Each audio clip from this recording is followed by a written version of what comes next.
Bonjour tout le monde, content de vous retrouver. On est le mardi 13 décembre 2022 et en réalité j'enregistre cette vidéo le lundi soir, il est 20h.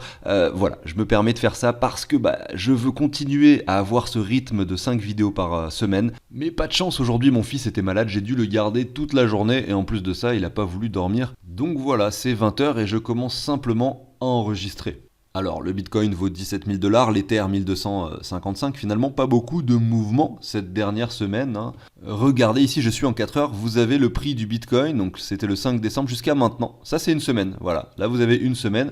Autant vous dire qu'on s'est un petit peu ennuyé. Certes, on range ici entre ces deux bornes, et avec un Bitcoin qui a navigué entre les 17 300 et les 16 700 $ approximativement, donc un delta de 600 $, c'est vraiment peu sur un actif comme le Bitcoin qui a pour réputation d'être quand même assez volatile. Donc aujourd'hui, on va parler principalement du Bitcoin comme chaque début de semaine.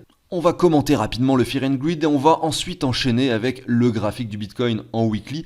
Et on va s'amuser à ajouter un indicateur au graphique qui va nous permettre de déterminer si ce cycle baissier que nous sommes en train de vivre ressemble plutôt à celui de 2018 ou s'il ressemble plutôt à celui de 2015. Puis on terminera cette émission avec la partie trading. Le premier trade initié ensemble le 28 novembre a été gagné, donc on l'a clôturé le 5 décembre. On en a ouvert un autre en short cette fois-ci et vous voyez qu'il est toujours en cours, on n'a ni touché le stop loss ni touché le take profit. C'est une affaire à suivre et justement ça permettra de faire cette petite analyse court terme sur le Bitcoin. Allez, ceci étant dit, pensez à l'abonnement, au like si le contenu de cette chaîne vous plaît. Je vous passe la petite intro et je vous dis à tout de suite.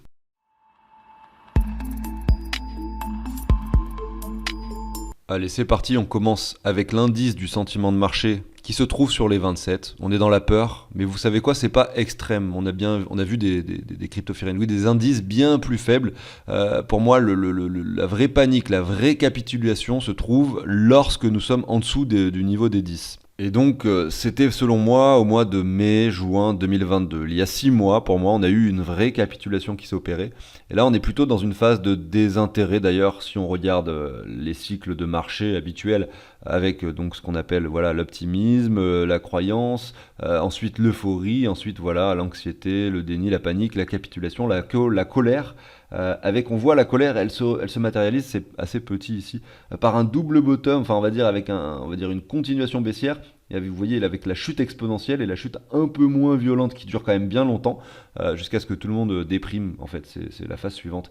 Mais cette phase de dépression et ce bottom que vous voyez ici n'est pas matérialisé par un sentiment de marché extrêmement faible. Pourquoi ? Parce que sur le sentiment de marché, on a vu que le calcul était fait d'une certaine façon que ça pouvait plutôt remontrer des divergences en fait, le Fear and Greed. C'est-à-dire, quand je dis divergence, je veux dire que vous pourriez avoir ici, et c'était le cas d'ailleurs, un Fear and Greed sur les 6, ici un Fear and Greed sur les 27, donc un Fear and Greed qui monte avec un cours qui descend. C'est ce qu'on a vu également ici. Ici on avait un Fear and Greed à 95, et là on avait un Fear and Greed à 85. Donc pareil, la divergence, c'est exactement la même. Donc c'est intéressant à voir, et j'arrive à imaginer aujourd'hui que le bottom est proche en fait, notamment avec à la fois cet indicateur qui peut faire une Fear and Greed qui correspond clairement à chaque fois à ce que l'on voit sur le RSI. C'est-à-dire que là, je retourne sur ce graphique, vous voyez que le RSI était sur le sommet également ici en janvier 2021. Bon, je vais quand même vous montrer pour que vous puissiez voir que je dis pas n'importe quoi. Mais effectivement, lorsque le Crypto Fear and Greed était au-dessus de 90, donc c'était ici, entre le mois de novembre 2020, vous le voyez ici à l'écran, regardez, et le mois de janvier-février 2021. Donc je retourne sur le cours. Donc novembre, je vais vous mettre un rectangle. Novembre 2020, hop, c'était ici. Et janvier-février, février 2021. Et voilà, ça c'était le Fear and Greed, Crypto Fear and Greed sur les 94-95, voilà, ici. Et ensuite, donc du coup en mai 2021, on avait, lorsque le Bitcoin fait un sommet, enfin, c'est pas la TH, mais presque, et bien là, cette fois-ci, on était, alors j'essaye de pas dire de bêtises, avril, mai, vous voyez, on était sur le 70 en fait. C'est marrant que la TH du Bitcoin, en tout cas, c'était pas la TH, mais alors là, si on prend la TH du Bitcoin novembre 2021, voilà, on avait 77. La TH du Bitcoin, c'est 77. Donc en fait, la divergence, on peut carrément la voir comme ça, quoi. Là, vous avez carrément une divergence. C'est-à-dire le cours qui est carrément 2 fois plus élevé avec un Fear and Greed qui lui par contre est en chute. Enfin bref, ça c'est un élément parmi plein d'autres, et justement aujourd'hui je voulais vous montrer autre chose, c'est les bandes de Bollinger, ou Bollinger, je sais pas comment on doit dire en fait, ça dépend si vous avez envie de le dire en français ou en anglais. Voilà, je voulais ajouter ici, alors normalement cet indicateur il est utilisé voilà, avec d'autres éléments. On peut jamais s'appuyer que sur cet indicateur pour tirer des conclusions. Là, on va le faire sur du très très long terme, mais effectivement, pour quelqu'un qui souhaiterait analyser les choses, c'est compliqué si on ne prend pas en compte d'autres éléments. Par exemple, là, ça a l'air assez simple. La théorie est assez simple. Vous venez chercher la borne, enfin finalement le haut du canal, et vous êtes susceptible de rebondir vers le bas du canal. Sauf que, ben voilà, ça peut marcher de temps en temps. Par exemple, sur un range, c'est pas mal. Hein. Quand on a des ranges, en fait, les bandes de Bollinger sont vraiment très très puissantes. Ici, regardez, on vient chercher la borne basse, mais on n'a pas clôturé en dessous. Là, on clôture en dessous, bim, on rebondit sur la borne haute. On clôture au-dessus, hop, on rebondit sur la borne basse. Sauf que là derrière, c'est pas la même histoire. Hein. Ici, on clôture au-dessus, et là, regardez, on clôture une fois, deux fois, trois fois au-dessus. Et en fait, ça s'arrête jamais. Là, on était sur les 13 000 $. Et regardez, on est venu chercher directement les 30 000. Ensuite, les 64 000 et ensuite les 69 000. Donc, c'est clair et net que celui qui aurait revendu tous ses bitcoins aux 13 000 parce que voilà, on était en dessus de la bande de Bollinger, eh bien, je pense qu'il regrette un peu de l'avoir fait. Hein. Tout simplement, on le voit directement sur ce graphique. Nous, ce qu'on va faire, c'est qu'on va regarder les marchés baissiers, parce que les marchés haussiers ont été tellement puissants sur le Bitcoin ces 10 dernières années qu'il n'y a aucune espèce de cohérence sur les bandes de Bollinger.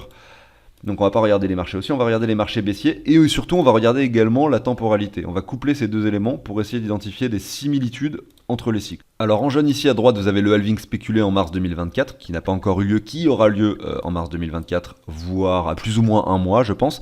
Ici vous avez les deux précédents halvings. Donc je vais aller sur le marché de 2015 pour débuter. Tac, on va aller là, hop, je zoome un petit peu. On va regarder un petit peu ce marché baissier qui a eu lieu ici en 2014 plus tôt. On a eu une première fois où on est venu mécher en dessous des bandes de Bollinger ici. Une deuxième fois, on a clôturé en dessous. Une troisième fois, on a clôturé en dessous. Voilà. Donc 3 occurrences. Et regardez, je prends... Ça, c'était le halving de 2016. Hein. Il a eu lieu le 9 juillet 2016. Ici, je suis en hebdomadaire, donc je ne peux pas me mettre le 9. Je mets le 11 pour être logique. Ici, il y a eu, regardez, 78 semaines. Ici, 93. Et ici 118. Maintenant à droite, du coup, je me mets sur le prix du Bitcoin actuel. Donc, il faut essayer de regarder juste cette partie. Regardez, hein. C'est intéressant. On voit qu'on a une chute qui se ressemble. Là, d'ailleurs, je pourrais essayer de faire replay. Je vais me mettre 25 août par ici. Voilà. Voilà, je me suis recalé de façon assez parfaite, je trouve, et vous voyez la similitude entre ces deux graphiques, c'est incroyable. À droite, c'est maintenant, c'est le prix actuel du Bitcoin, et là, c'était en 2015. Alors, ce que je vais faire, je vais du coup refaire le même travail, je reprends le halving que l'on spécule en 2024, celui-là n'a pas eu lieu, celui-ci à gauche, il a eu lieu, hein. C'est juste que là, j'ai coupé les bougies, je suis remonté dans le temps, en fait. Voilà, donc je reprends ce halving qu'on spécule pour 2024, et on voit que là, on a 72 bars, ici, regardez, 93 bars, et ici...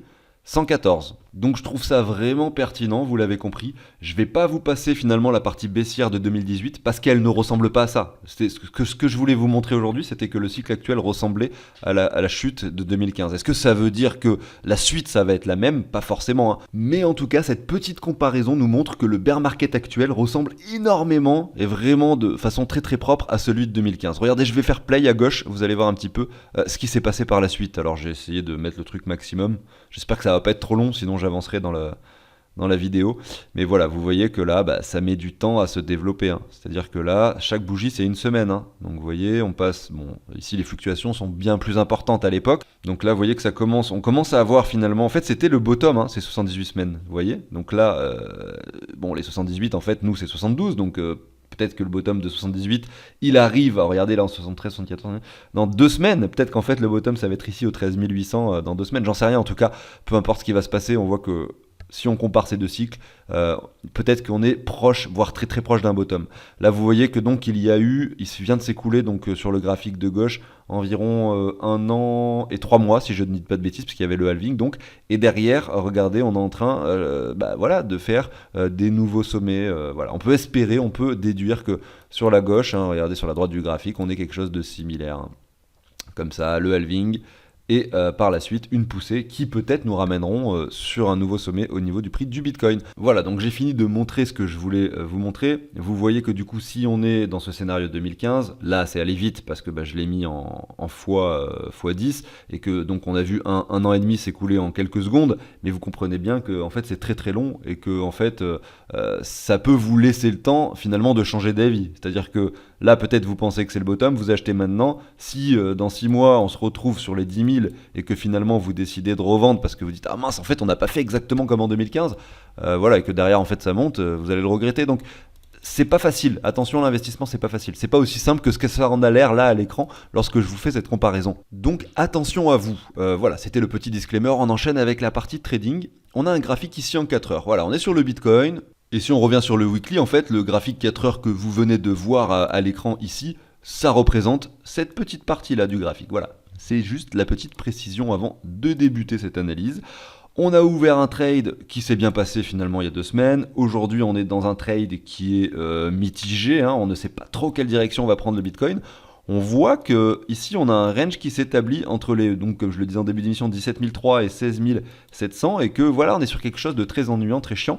Et par expérience, on sait que ça peut encore durer longtemps, bien évidemment. On a une très forte purge, donc on peut s'attendre à un rebond, mais on voit que ça prend du temps à se faire et que le marché hésite suffisamment pour nous laisser le doute qu'un bottom supplémentaire soit fait. Ça fait des mois qu'on voit à chaque fois des résolutions baissières. Donc il va bien falloir que ça change à un moment donné. Est-ce que c'est maintenant? Ça c'est très difficile à dire. Donc sur la partie trading pure, qu'est-ce qu'on peut dire? Tant que nous sommes entre ces deux bornes, eh bien on peut vraiment lancer des jolis trades en essayant de jouer le haut du range et le bas du range. Concrètement, c'est ça qui se passe. Et vu que ça peut durer extrêmement longtemps, il y a peut-être des beaux coups à faire en fait en trading ici. C'est pas quelque chose que je fais spécialement, je le rappelle, mais en fin d'émission le lundi, je parle de ça. Parce que l'analyse court terme, il faut le comprendre, elle est très difficile. Même en 4 heures, c'est très difficile. Parce que vous l'avez vu le graphique weekly, je vous ai montré ce que ça représente sur le graphique, c'est tout petit, ce que l'on a ici à l'écran. C'est vraiment insignifiant sur le long terme ce que l'on a. Que le Bitcoin décide d'aller aux 14 000 ou aux 20 000 maintenant, sur le long terme, ça va probablement rien changer en fait de façon visuelle sur le graphique, en mensuel par exemple. C'est ça que je veux vous dire. Donc concrètement ici, en partie trading, qu'est-ce qu'on peut faire? On se met un Fibo, donc on va prendre nos 2 bornes comme ça, et on peut doubler ce Fibo en le mettant dans l'autre sens comme ça. Voilà. On a une zone de rechargement que je vais matérialiser ici, vous voyez, et je vais mettre un rectangle à cet endroit-là. Donc ça va être un rectangle vert, et on va mettre le même du coup sur la partie haute qui vient également sur les 61,8 et celui-ci je vais le mettre en rouge. Donc ces 2 rectangles, je vais les positionner comme ça, je vais les faire un peu similaires histoire que ce soit cohérent. Et donc en trading pur, moi ce que j'aime faire quand je vois ça, c'est pourquoi pas essayer de trouver un short dans cette zone-là ou effectivement un achat dans cette zone-là. Donc pour moi, tant qu'on reste entre ces 2 bornes, on est dans un range et donc on localise ce genre de choses. Si jamais on casse ça par le haut ou ça par le bas, on va plus du tout penser, faire et agir de la même façon. Voilà. Mais vu que ça peut durer des mois, on reste sur ce principe-là. Mais aussi bien la semaine prochaine, on sera là-haut. Ça sera clôturé là-haut et terminé. On n'aura plus nos histoires de trade entre ces 2 bornes. Bref. Maintenant, on peut coupler ça avec d'autres éléments, comme se mettre des lignes de résistance qui viennent chercher de nombreuses clôtures, des choses comme ça, pour essayer ensuite de choper des achats pertinents. Et on voit que celui-ci l'était, parce que c'était un niveau qui avait été atteint ici. Là, on l'avait cassé par le bas. Ce trade, il aurait très bien pu être perdant. Pourquoi pas revenir là avant de monter, voilà.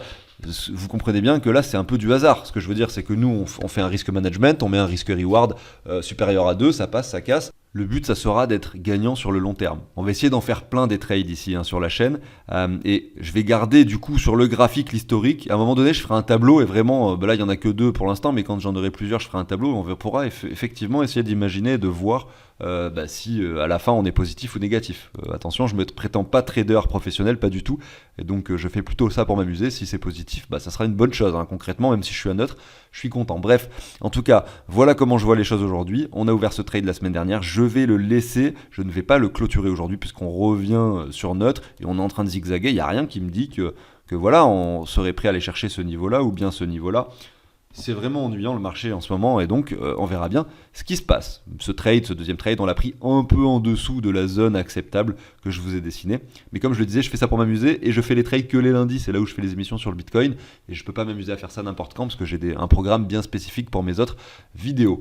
Bref, j'arrive sur la fin de l'émission du jour. J'espère que ça vous a plu. Ce trade, on le laisse ouvert. On verra ce qui se passe courant de cette semaine. J'ai hâte de voir ça avec vous d'ailleurs. Je vous souhaite une excellente journée. Je vous dis à très bientôt. J'espère pouvoir produire une émission, une deuxième donc du coup dans la journée, sachant que celle-là je l'ai enregistrée lundi soir.